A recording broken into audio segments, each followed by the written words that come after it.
Hi everyone, നമ്മൾ discuss ചെയ്യാൻ പോകുന്നത് introduction to mass communication block 1 unit 5 models of communication. അപ്പൊ കമ്മ്യൂണിക്കേഷൻ നടക്കുന്ന മോഡൽസ് എന്തൊക്കെയാണ്, ഫോർമാറ്റ് എന്തൊക്കെയാണെന്നാണ് നമ്മൾ ഈ യൂണിറ്റിൽ ഡിസ്കസ് ചെയ്യാനായിട്ട് പോകുന്നത്. അപ്പൊ ആദ്യത്തത് ലീനിയർ മോഡലാണ്. അപ്പൊ എന്താണ് ലീനിയർ മോഡൽ? ലീനിയർ മോഡൽ എന്ന് പറയുമ്പോൾ മെസ്സേജ് ക്രിയേറ്റ് ചെയ്ത് സെൻഡ് ചെയ്യുന്ന ഒരാളുണ്ടായിരുന്നു, സെൻഡർ. ആ മെസ്സേജ് സെൻഡ് ചെയ്യുന്ന മീഡിയ ഉണ്ടായിരുന്നു. ഏത് മാർഗത്തിലൂടെയാണ് ആ മെസ്സേജ് സെൻഡ് ചെയ്യുന്നത് എന്ന മീഡിയ ഉണ്ടായിരിക്കും, ചാനൽ ഉണ്ടായിരിക്കും. ഇപ്പൊ റിട്ടേൺ ഫോം ആണോ, സ്പോക്കൺ ഫോം ആണോ, അങ്ങനെ. പിന്നെ ആ മെസ്സേജ് കിട്ടുന്ന ഒരാളുണ്ടായിരിക്കും, ഒരു റിസീവർ ഉണ്ടായിരിക്കും. അപ്പൊ അത് കാണുമ്പോൾ തന്നെ അറിയാം അല്ലെ, ഒരു സ്ട്രെയിറ്റ് ലൈനിലാണ് പോകുന്നത്. ഈ മോഡൽ എന്ന് പറയുന്നത് ഇത് വളരെ സെന്റർ സെന്ററിലാണ്. സെന്റർ മെസ്സേജ് ക്രിയേറ്റ് ചെയ്യുന്നു, സെന്റർ സെൻഡ് ചെയ്യുന്നു, റിസീവറിന് അത് കിട്ടുന്നു. അപ്പൊ സെന്ററിനാണ് ഇവിടെ കൂടുതൽ ഇമ്പോർട്ടൻസ്.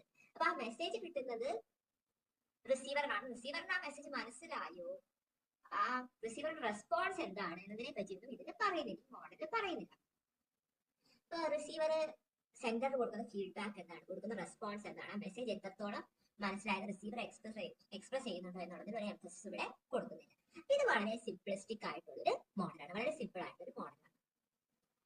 ഇനി നെക്സ്റ്റ് ടൈപ്പ് മോഡൽ എന്ന് പറയുന്നത് models of interaction. Models of ഇന്ററാക്ഷന്റെ പ്രത്യേകത എന്താണെന്ന് വെച്ചിട്ടുണ്ടെങ്കിൽ അവിടെ ഫീഡ്ബാക്ക് ഇൻവോൾവ് ആണ്. അതായത് റിസീവർ സെന്ററിന് ഫീഡ്ബാക്ക് കൊടുക്കുന്നു, അല്ലെങ്കിൽ ആ മെസ്സേജ് കിട്ടിക്കഴിയുമ്പോൾ റിസീവർ റെസ്പോണ്ട് ചെയ്യും. ആ റെസ്പോണ്ട് ചെയ്യുന്നതിൽ നിന്ന് ആ മെസ്സേജ് റിസീവർ എങ്ങനെയാണ് റിസീവ് ചെയ്തത് സെന്ററിന് മനസ്സിലാവും. ഇവിടെ ഫീഡ്ബാക്ക് ഇൻവോൾവ് ആണ്. പക്ഷേ ഈ മോഡൽ എന്ന് പറയുന്നത് it's a bit more complicated. Linear മോഡലിനേക്കാളും കോംപ്ലിക്കേറ്റഡ് ആണ്. കാരണം ഇപ്പൊ റിസീവർ സെന്ററിന് റെസ്പോൺസ് കൊടുക്കണം. അപ്പൊ ആ കേസിൽ റിസീവർ സെന്റർ ആയിട്ട് മാറുന്നു അല്ലെ, സെന്റർ റിസീവർ ആയിട്ട് മാറും. അപ്പൊ ആ ഫീഡ്ബാക്കിനോട് സെന്റർ റെസ്പോണ്ട് ചെയ്യുമ്പോൾ സെന്റർ വീണ്ടും സെന്റർ ആയിട്ട് മാറുന്നു, റിസീവർ വീണ്ടും റിസീവർ ആയിട്ട് മാറുന്നു. അപ്പൊ അവിടെ സെന്ററും റിസീവർ എന്ത് ചെയ്യുന്നു, റോൾസ് സ്വിച്ച് ചെയ്യുന്നു. അവിടെ രണ്ടുപേർക്കും ഇമ്പോർട്ടൻസ് ഉണ്ട്, സെന്ററിന് ഇമ്പോർട്ടൻസ് ഉണ്ട്, റിസീവറിന് ഇമ്പോർട്ടൻസ് ഉണ്ട്. ഈ മോഡൽ ലീനിയർ മോഡലിനേക്കാളും കുറച്ചും കൂടെ കോംപ്ലിക്കേറ്റഡ് ആണ്. നെക്സ്റ്റ് ട്രാൻസാക്ഷൻ മോഡലാണ്. ട്രാൻസാക്ഷൻ മോഡലും മോഡൽസ് ഓഫ് ഇന്ററാക്ഷൻ തമ്മിലുള്ള വ്യത്യാസം എന്താ വെച്ചിട്ടുണ്ടെങ്കിൽ ട്രാൻസാക്ഷൻ മോഡലിൽ സെൻഡിങ്ങും റെസ്പോണ്ടിങ്ങും സൈമിൾട്ടേനിയസ് ആയിട്ടാണ് നടക്കുന്നത്, ഒപ്പമാണ് നടക്കുന്നത്. ഇപ്പൊ സെൻഡർ റിസീവറിന് മെസ്സേജ് സെൻഡ് ചെയ്തുകൊണ്ടിരിക്കുകയാണ്.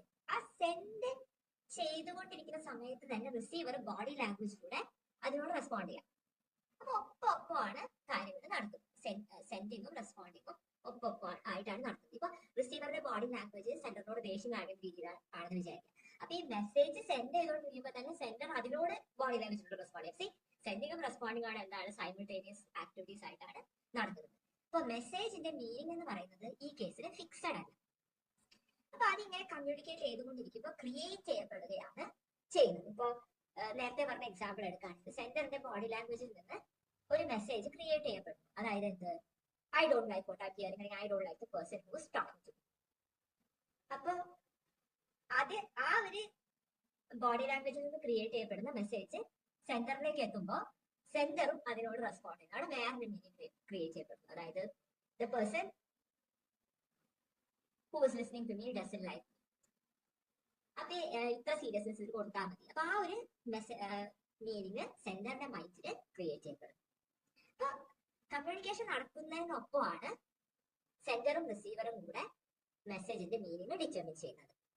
പിന്നെ ഈ ടൈപ്പ് മോഡലുകള് കോണ്ടെക്സ്റ്റ് എത്രത്തോളം അഫക്ട് ചെയ്യുമെന്നതിന് സെന്റർ ചെയ്തിട്ടുണ്ട്. Social context, cultural context, relational context. അതായത് ഇപ്പൊ രണ്ടുപേരും നല്ല ഫ്രണ്ട്സ് ആണെങ്കിൽ അവരുടെ കമ്മ്യൂണിക്കേഷൻ കുറച്ചും കൂടെ സ്മൂത്തർ ആയിരിക്കും അല്ലെ, അവർ തമ്മിലുള്ള വോക്ക്, അവരുടെ റിലേഷൻഷിപ്പ് എല്ലാം ആ സെൻഡ് ചെയ്യുകയും റിസീവ് ചെയ്യുകയും ചെയ്തുകൊണ്ടിരിക്കുന്ന മെസ്സേജസിന്റെ മീനിങ്ങിനെ അഫക്ട് ചെയ്യും. ഈ രണ്ടുപേരും ഡിഫറെന്റ് കൾച്ചർ ഉള്ളവരാണെങ്കിലോ ചിലപ്പോൾ എന്താ ഒരാൾ പറയുന്നത് മറ്റൊരാൾക്ക് മനസ്സിലായിക്കൊള്ളുന്നില്ല. അപ്പൊ അത് ആ മെസ്സേജിനെ ക്രിയേറ്റ് ചെയ്യപ്പെടുന്ന ഷെയർ ചെയ്യപ്പെടുന്ന മെസ്സേജിനെയും അത് സെൻഡ് ചെയ്യുന്ന റിസീവ് ചെയ്യുന്ന രീതിയെയും അഫക്ട് ചെയ്യും. പിന്നെ സോഷ്യൽ സെറ്റിംഗ്, ഇപ്പൊ ഒരു ഫോർമൽ സെറ്റിംഗിലാണ് നമ്മൾ കമ്മ്യൂണിക്കേഷൻ നടക്കുന്നതെന്ന് വിചാരിക്കും. അപ്പൊ ഓട്ടോമാറ്റിക്കലി സെന്ററിന്റെയും റിസീവറിന്റെയും ആറ്റിറ്റ്യൂഡിനെയും അവരെന്തൊക്കെ ആ സാഹചര്യത്തിൽ കമ്മ്യൂണിക്കേറ്റ് ചെയ്യാമെന്നുള്ളതിനെയൊക്കെ എഫക്ട് ചെയ്യും. അപ്പൊ ട്രാൻസാക്ഷൻ മോഡൽസ് എന്ന് പറഞ്ഞു കഴിഞ്ഞാൽ കോണ്ടെക്സ്റ്റിന് സെന്റർ ചെയ്തിട്ടാണ് ഇരിക്കുന്നത്. ഇനി നമുക്ക് ചില models of communication, specific models of communication discuss ചെയ്യാം. ഒന്ന് റെട്രിക് പറയുന്നത് Aristotle communication model. Communication models എന്ന് പറഞ്ഞാൽ they have existed for a very long time. അപ്പൊ നമ്മൾ ഡിസ്കസ് ചെയ്യുന്നത് ഫിലോസഫറായ അരിസ്റ്റോട്ടൽ മുന്നോട്ട് വെച്ച കമ്മ്യൂണിക്കേഷൻ മോഡലാണ്. അപ്പൊ അരിസ്റ്റോട്ടൽ റെട്രിക്കിന് അല്ലെങ്കിൽ സ്പീച്ചിന് ആണ് കൂടുതൽ ഇമ്പോർട്ടൻസ് ഇവിടെ കൊടുത്തിരിക്കുന്നത്. അപ്പൊ ഈ മോഡലിൽ ഒരു സ്പീക്കർ ഉണ്ടായിരിക്കും. ആ സ്പീക്കർ ഒരു ഒക്കേഷനിൽ സ്പീച്ച് കൊടുക്കുന്നു ഒരു ഓഡിയൻസിന്. അപ്പൊ ആ ഓഡിയൻസിൽ അതൊരു എഫക്ട് ക്രിയേറ്റ് ചെയ്യും. അപ്പൊ അരിസ്റ്റോട്ടൽ ഇവിടെ എംഫസൈസ് ചെയ്തെന്ന് വെച്ചിട്ടുണ്ടെങ്കിൽ സ്പീക്കറിന്, നല്ലൊരു സ്പീക്കറിന് ഓഡിയൻസിനെ പെർസ്വേഡ് ചെയ്യാനുള്ള ഒരു എബിലിറ്റി ഉണ്ടായിരിക്കണമെന്നാണ് അരിസ്റ്റോട്ടൽ എംഫസൈസ് ചെയ്യുന്നത്. പിന്നെ ഒക്കേഷൻ എന്ന് പറയുന്നത് ആ സ്പീച്ച് എപ്പോഴാണ് ഡെലിവർ ചെയ്യുന്നത് അതാണ് ഒക്കേഷൻ. അപ്പൊ സ്പീക്കർ ഷെയർ ചെയ്യുന്ന മെസ്സേജ് ഓഡിയൻസിനും ഒക്കേഷനും അനുസരിച്ചിട്ടുള്ളതായിരിക്കണം, അപ്രോപ്രിയേറ്റ് ആയിട്ടുള്ളതായിരിക്കണം എന്ന് അരിസ്റ്റോട്ടൽ പറയുന്നു. Next, Lasswell's communication model. അപ്പൊ Lasswell's communication model is pretty much very easy to understand. അപ്പൊ ലാസ്വെൽസ് കമ്മ്യൂണിക്കേഷൻ മോഡലിൽ അതായത് കമ്മ്യൂണിക്കേറ്റർ ഹു ഈസ് ടോക്കിംഗ്. പിന്നെ ആ കമ്മ്യൂണിക്കേറ്റർ എന്താണ് പറയുന്നത്, സെസ് വാട്ട്, അതാണ് മെസ്സേജ്. ഇൻ വിച്ച് ചാനൽ, എന്ത് മീഡിയത്തിലൂടെയാണ് മെസ്സേജ് ഷെയർ ചെയ്യുന്നത്. പിന്നെ ടു ഹോം, ആർക്കാണ് മെസ്സേജ് ഷെയർ ചെയ്യുന്നത്. ആ മെസ്സേജ് ക്രിയേറ്റ് ചെയ്യുന്ന എഫക്ട് എന്നാണ് വിത്ത് വാട്ട് എഫക്ട്. ഇതാണ് ലാസ്വെൽന്റെ കമ്മ്യൂണിക്കേഷൻ മോഡൽ എന്ന് പറഞ്ഞത്. Now let's move on to Shannon and Weaver model. അപ്പോൾ ഷാനൻ ആൻഡ് വീവർ മോഡലിൽ പറയുന്നത് എന്താ വെച്ചിട്ടുണ്ടെങ്കിൽ there's an information source. ആ ഇൻഫർമേഷൻ സോഴ്സ് ഒരു ട്രാൻസ്മിറ്ററിലൂടെ ഈ ഇൻഫർമേഷൻ എൻകോഡ് ചെയ്യും. അതായത് നമ്മൾ ഏത് ചാനലിലൂടെയാണോ മെസ്സേജ് ഷെയർ ചെയ്യുന്നത് അതിന് അപ്രോപ്രിയേറ്റ് ആയിട്ടുള്ള രീതിയിൽ ആ മെസ്സേജ് എൻകോഡ് ചെയ്യും. ആ മെസ്സേജ് ഒരു റിസീവറിന് കിട്ടും. ആ റിസീവർ ആ മെസ്സേജ് ഡീകോഡ് ചെയ്യും. എന്നിട്ട് ആ മെസ്സേജ് ഡെസ്റ്റിനേഷനിലേക്ക് എത്തിക്കും. ചാനലിന്റെ ഇടയ്ക്ക് ഇന്ററപ്ഷൻസ് ഉണ്ടാവും. ആ ഇന്ററപ്ഷൻസിനെയാണ്, തടസ്സങ്ങളെയാണ് നമ്മൾ നോയ്സ് എന്ന് പറയുന്നത്. അപ്പൊ ഇതില് നമുക്ക് ഒരു എക്സാമ്പിൾ പറയാൻ പറ്റുന്നത് എങ്ങനെയാ വെച്ചിട്ടുണ്ടെങ്കിൽ, ഇപ്പൊ നമ്മുടെ മൈൻഡില് ഒരു ഐഡിയ ഉണ്ട്. നമ്മുടെ മൈൻഡാണ്, നമ്മുടെ ബ്രെയിൻ ആണ് അവിടെ ഇൻഫർമേഷൻ, നമ്മുടെ മൈൻഡാണ് അവിടെ ഇൻഫർമേഷൻ സോഴ്സ്. അപ്പൊ അത് നമ്മള് പറയാം. അപ്പൊ നമ്മുടെ ബ്രെയിൻ എന്ത് ചെയ്യും, നമ്മൾ വേർഡ്സിലേക്ക് ആ മെസ്സേജിനെ മാറ്റും. കാരണം നമ്മൾ സ്പോക്കൺ ചാനലിലാണ് മെസ്സേജ് കമ്മ്യൂണിക്കേറ്റ് ചെയ്യുന്നത്. അപ്പൊ ബ്രെയിൻ എന്ത് ചെയ്യുന്നു, നമ്മുടെ മെസ്സേജിനെ എൻകോഡ് ചെയ്യുന്ന അല്ലെങ്കിൽ ട്രാൻസ്മിറ്റ് ചെയ്യാൻ റെഡിയാക്കിയിട്ട് മാറ്റും.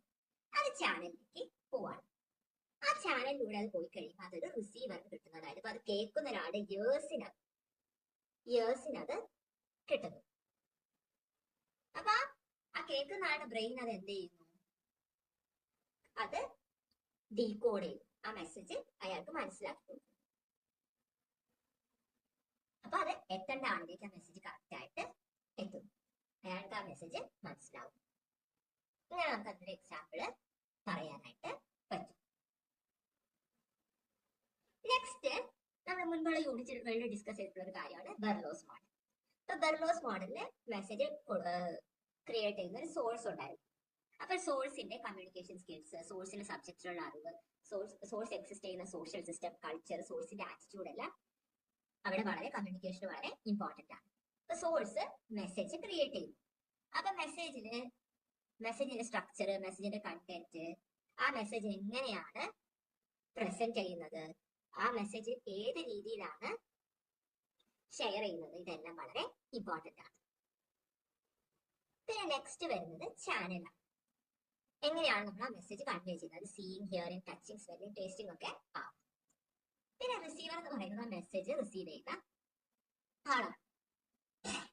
ആ മെസ്സേജ് റിസീവ് ചെയ്യുന്ന ആള് കമ്മ്യൂണിക്കേഷൻ സ്കിൽസും നോളജും സോഷ്യൽ സിസ്റ്റം, അയാൾ എക്സിസ്റ്റ് ചെയ്യുന്ന സോഷ്യൽ സിസ്റ്റം, കൾച്ചറും ആറ്റിറ്റ്യൂഡും എല്ലാം കമ്മ്യൂണിക്കേഷൻ സ്കിൽസിന് വളരെയധികം ഇമ്പോർട്ടന്റ് ആണ്. ഇതാണ് ബെർലോയുടെ മോഡൽ അല്ലെങ്കിൽ SMCR മോഡൽ എന്നാണ് നമ്മൾ ഇതിന് പറയുന്നത്. ഇനി ഫ്രാങ്ക് ഡാൻസിന്റെ ഹെലിക്കൽ കമ്മ്യൂണിക്കേഷൻ മോഡൽ. അപ്പൊ എന്താണ് ഹെലിക്കൽ കമ്മ്യൂണിക്കേഷൻ മോഡൽ? അപ്പൊ ഫ്രാങ്ക് ഡാൻസ് പറഞ്ഞ കാര്യം എന്താ വെച്ചിട്ടുണ്ടെങ്കിൽ, കമ്മ്യൂണിക്കേഷൻ ഡൈനാമിക് ആണ്. കമ്മ്യൂണിക്കേഷൻ കോൺസ്റ്റന്റ് ആയിട്ട് നിൽക്കുന്ന ഒരു കാര്യമല്ല. ഈ ചേഞ്ചസ് അതെപ്പോഴും ചേഞ്ച് ചെയ്തുകൊണ്ടിരിക്കും. അപ്പൊ ലീനിയർ മോഡൽ ആയാലും സർക്കുലർ മോഡൽ ഓഫ് കമ്മ്യൂണിക്കേഷൻ ആയാലും അത് കമ്മ്യൂണിക്കേഷനെ പ്രോപ്പർ ആയിട്ട് എക്സ്പ്രസ് ചെയ്യുന്നില്ല എന്നാണ് ഫ്രാങ്ക് ടാങ്സ് പറഞ്ഞത്. അപ്പൊ അദ്ദേഹം പ്രപ്പോസ് ചെയ്തു ഹീലിക്സ് ഇസ് എ ബെറ്റർ സൊല്യൂഷൻ. നിങ്ങൾക്ക് അവിടെ പിക്ചറിൽ കാണാൻ പറ്റും. അതായത് കമ്മ്യൂണിക്കേഷൻ ഇനീഷ്യേറ്റ് ചെയ്യപ്പെടുന്നു, ആ സെൻഡ് ചെയ്യുന്ന മെസ്സേജ് ഇന്റർപ്രറ്റ് ചെയ്യപ്പെടുന്നു, പിന്നെ അതിന് റെസ്പോൺസ് ഉണ്ട്. അത് നിങ്ങൾക്ക് കാണാൻ ആ ഹീലിക്സ് ഇങ്ങനെ ഗ്രോ ചെയ്തുകൊണ്ടിരിക്കുകയാണ് അല്ലെ. അപ്പൊ അത് കമ്മ്യൂണിക്കേഷൻ ഇങ്ങനെ ചേഞ്ച് ചെയ്തുകൊണ്ട് ഇരിക്കുകയാണ്. പിന്നെ റെസ്പോൺസ് പിന്നെ ഫീഡ്ബാക്ക് തിരിച്ച് പോകുന്ന വേർഡ് ആ കമ്മ്യൂണിക്കേഷൻ ഇങ്ങനെ ഗ്രോ ചെയ്തുകൊണ്ട് ഇരിക്കുകയാണ് അല്ലെ. ഇതാണ് ഫ്രാങ്ക് ടാങ്സിന്റെ ഹീലിക്കൽ കമ്മ്യൂണിക്കേഷൻ മോഡൽ. ഇനി ഗർബേഴ്സ് മോഡൽ ഓഫ് കമ്മ്യൂണിക്കേഷൻ. അപ്പൊ Gerbner's model of communication is a little bit more complicated. അപ്പൊ അത് 2 ഡയമെൻഷനിൽ ആണ്. അപ്പൊ അത് തുടങ്ങുന്നത് ഇപ്പൊ നിങ്ങൾക്ക് കാണാം അല്ലെ, ഒരു ഹൊറിസോണ്ടലും വെർട്ടിക്കലും ആയിട്ട് ഇത് എക്സിസ്റ്റ് ചെയ്യുന്നത്. അപ്പൊ so let's see what's happening. അപ്പൊ ഗർബറിന്റെ മോഡൽ ഓഫ് കമ്മ്യൂണിക്കേഷൻ റിയാലിറ്റിയെ എംഫസൈസ് ചെയ്യുന്ന ടൈപ്പ് ഓഫ് കമ്മ്യൂണിക്കേഷൻ ആണ്. അപ്പൊ ഒരു ഇവന്റ് നടക്കും, ഇവിടെ മെസ്സേജസ്, ഇവിടെ കമ്മ്യൂണിക്കേഷൻ സ്റ്റാർട്ട് ചെയ്യുന്നത് സെന്ററിലല്ല. അപ്പൊ ഒരു ഇവന്റ് നടക്കും, ആ ഇവന്റ് ഒരാൾ കാണും, ഒരാൾ പെർസീവ് ചെയ്യുന്നു, ഒരാൾ ആ ഇവന്റ് കണ്ട് മനസ്സിലാക്കും.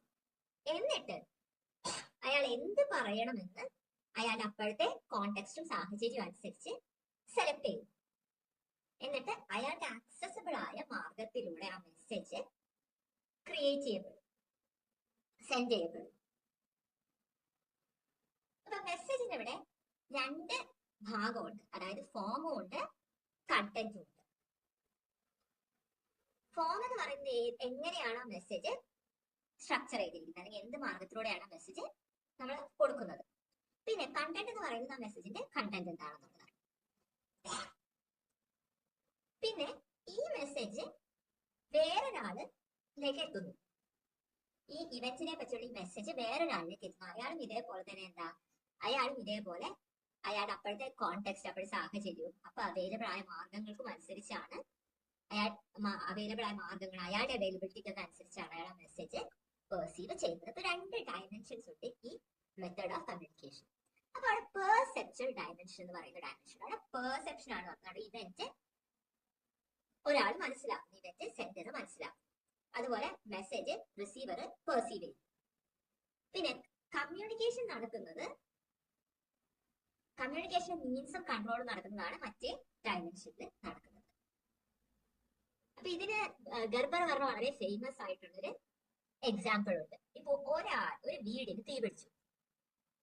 അപ്പൊ അത് കാണുമ്പോ ഒരാൾ ഫയർ എന്ന് ഒച്ചയെടുത്തു.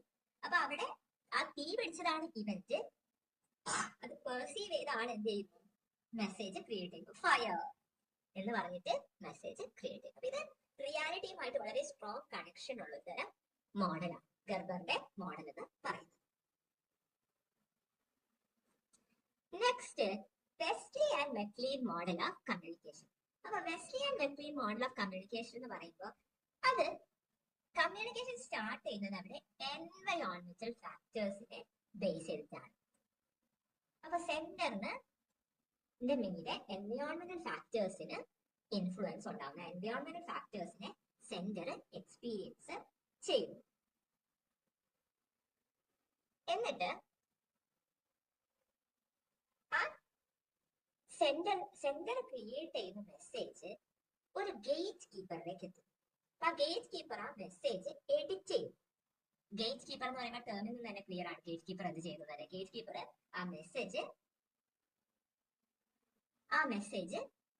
എഡിറ്റ് ചെയ്യും. ആ എഡിറ്റ് ചെയ്ത മെസ്സേജ് റിസീവറിലേക്ക് എത്തും. അപ്പൊ ഈ കേസിൽ റിസീവർ സെന്റർക്ക് ഫീഡ്ബാക്ക് കൊടുക്കാം, ഗേറ്റ് കീപ്പർ സെന്റർക്ക് ഫീഡ്ബാക്ക് കൊടുക്കാം. അപ്പൊ ഇവിടെ ഫസ്റ്റ് തന്നെ എൻവയോൺമെന്റൽ ഫാക്ടേഴ്സ് സെന്ററിനെ അഫക്ട് ചെയ്തു. പിന്നെ സെന്റർ ഇതിന് ആ മെസ്സേജ് ഗേറ്റ് കീപ്പറിലേക്ക് സെന്റർ ആ മെസ്സേജ് എത്തിക്കുമ്പോൾ സെന്ററിന്റെ ബിലീഫ്സും കൾച്ചറും ബാക്ക്ഗ്രൗണ്ടും ഒക്കെ അതിനെ എഫക്ട് ചെയ്യുന്നു. എങ്ങനെയാണ് ആ മെസ്സേജ് ക്രിയേറ്റ് ചെയ്യപ്പെടുന്നത്, എങ്ങനെയാണ് ആ മെസ്സേജ് സെൻഡ് ചെയ്യപ്പെടുന്നത്, അതെല്ലാം അത് ഗേറ്റ് കീപ്പറിന് സെൻട്രൽ മെസ്സേജ് സെൻഡ് ചെയ്യുമ്പോൾ എഫക്ട് ചെയ്യുന്നു. പിന്നെ ഗേറ്റ് കീപ്പറിൽ നിന്ന് ആ മെസ്സേജ് റിസീവറിലേക്ക് എത്തുമ്പോൾ റിസീവർ ആ മെസ്സേജ് എങ്ങനെ മനസ്സിലാക്കും എന്നുള്ളത് റിസീവറിന്റെ ബിലീഫ്സും കൾച്ചറും ബാക്ക്ഗ്രൗണ്ടും എല്ലാം അനുസരിച്ച് ഇരിക്കും. അപ്പൊ ഇതിന് കോമൺ ആയിട്ട് പറയുന്ന ഒരു എക്സാമ്പിൾ എന്താണെന്ന് വെച്ചിട്ടുണ്ടെങ്കിൽ ന്യൂസ് പേപ്പേഴ്സിനെ ബേസ് ചെയ്തിട്ട് ഇതിന് എക്സാമ്പിൾ പറയാറുണ്ട്. അതായത് ന്യൂസ് പേപ്പറിലേക്ക് ഒരുപാട് ന്യൂസ് വരും അല്ലെ, ന്യൂസ് പേപ്പറിലേക്ക് ഒരുപാട് ന്യൂസ് വരും. ഇപ്പൊ എൻവിയോൺമെന്റൽ ഫാക്ടേഴ്സ് അല്ലെ, ന്യൂസ് പേപ്പറിൽ നിന്ന് ഒരുപാട് ന്യൂസ് വരും. അപ്പൊ അതിന്ന് ചൂസ് ചെയ്ത് പിക്ക് ചെയ്ത കാര്യങ്ങളാണ് എഡിറ്റർ അല്ലെങ്കിൽ ഗേറ്റ് കീപ്പറിലേക്ക് എത്തുന്നത്. ഒരു റിപ്പോർട്ടർ പിക്ക് ചെയ്യുന്ന കാര്യങ്ങളാണ് എഡിറ്ററിലേക്ക് എത്തുന്നത്. അപ്പൊ എഡിറ്റർ അത് നോക്കുകയും എഡിറ്റ് ചെയ്യുകയും റിപ്പോർട്ടർക്ക് ഫീഡ്ബാക്ക് കൊടുക്കുകയും ചെയ്യുന്നുണ്ടായിരിക്കാം. പിന്നെ എഡിറ്റർ ആണ് അത് റിസീവറിലേക്ക് എത്തിക്കുന്നത്. ചിലപ്പോൾ റിസീവർ നേരെ സെന്ററിന് അല്ലെങ്കിൽ ആ റിപ്പോർട്ടർക്ക് ഫീഡ്ബാക്ക്, ആ ന്യൂസ് പേപ്പർ ഓർഗനൈസേഷൻ ഫീഡ്ബാക്ക് കൊടുക്കും. അപ്പൊ ഇതാണ് Westley and Buckley model of communication എന്ന് പറയുന്നത്. ഇനി ഇന്ത്യൻ മോഡൽസ് ഓഫ് കമ്മ്യൂണിക്കേഷൻ. അപ്പൊ നമ്മള് വെസ്റ്റിലെ മോഡൽസ് ഒക്കെ ഡിസ്കസ് ചെയ്തപ്പോൾ ഇന്ത്യൻ മോഡൽസ് ഇല്ലേ എന്നൊക്കെ ഡൗട്ട് ഉണ്ട്. ഭാരതീയ മോഡൽ ഓഫ് കമ്മ്യൂണിക്കേഷൻ ആണ് അതിലൊന്ന്. അത് mutual respect, humility, importance of റിലേഷൻഷിപ്സിലൊക്കെ ഫോക്കസ് ചെയ്യും. പിന്നെ അതേപോലെ തന്നെ ജസ്റ്റേഴ്സ് എഫക്റ്റീവ് ആയിട്ട് യൂസ് ചെയ്യുന്നതിൽ അത് ഫോക്കസ് ചെയ്യുന്നുണ്ട്. പിന്നെ വരുന്നൊരു മോഡൽ കൾച്ചറൽ കോഗ്നിറ്റീവ് മോഡലാണ്. ആ മോഡൽ ഇന്ത്യയുടെ കൾച്ചറൽ ഡൈവേഴ്സിറ്റിയെ റെക്കഗ്നൈസ് ചെയ്യുന്ന ഒന്നാണ്. പിന്നെ രണ്ട് മോഡലുകൾ വരുന്നത് ഗാന്ധിയൻ മോഡൽ ഓഫ് കമ്മ്യൂണിക്കേഷനും ലോക്കലൈസ്ഡ് കമ്മ്യൂണിക്കേഷൻ മോഡലുമാണ്. ഗ്ലോക്കലൈസ്ഡ് കമ്മ്യൂണിക്കേഷൻ മോഡൽ എന്ന് പറയുമ്പോൾ ഉദ്ദേശിക്കുന്നത് ഗ്ലോബൽ ആയിട്ടുള്ള ഒരു കാര്യത്തിന് ലോക്കൽ സെറ്റിംഗിലേക്ക് കൊണ്ടുവരാൻ ശ്രമിക്കുന്നതിനെയാണ് നമ്മൾ മെയിൻ ആയിട്ട് ഗ്ലോക്കലൈസ്ഡ് കമ്മ്യൂണിക്കേഷൻ മോഡൽ എന്ന് പറയുന്നത്. ഈ കമ്മ്യൂണിക്കേഷൻ മോഡൽസ് എല്ലാം തന്നെ ഇന്ത്യയുടെ rich cultural and linguistic diversity country. So that's it for today. Thank you all for listening.